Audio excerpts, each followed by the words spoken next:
Now, 60 years may seem like a long time for some, but there are a few that can still remember the first time they heard the iconic phrase, "I have a dream." Our Ken McCoy introduces us to two people in our community as they recount their stories.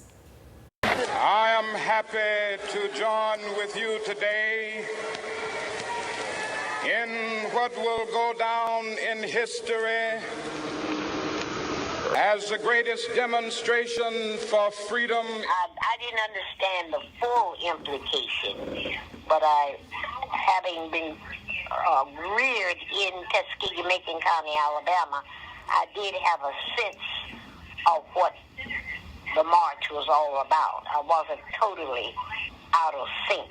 60 years ago, one speech inspired a nation to dream of a better life, not just for black people, but for all. The March on Washington is where Dr. Martin Luther King Jr. delivered his famous "I Have a Dream" speech at the nation's capital. I have a dream that my 4 little children will one day live in a nation. I guess the important thing is that the march inspired me, and I have just been actively inspired and active since that time. Not only did the speech inspire those in D.C., here in Huntsville, it inspired one community leader who has been an impact to her community. I was watching the march of Martin Luther King because he had been to Huntsville, and I marched with him and sit-in in Huntsville. I was one of the sit-ins back in the 60s.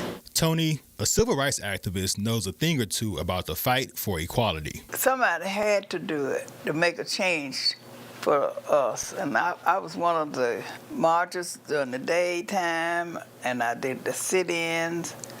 And she also reminds us that there's still a long way to go.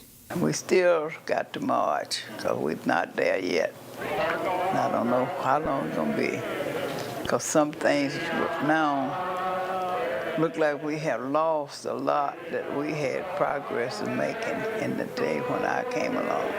So we was going up at that time, but now it look like we're going back. For Fox 54 News, I'm Ken McCoy.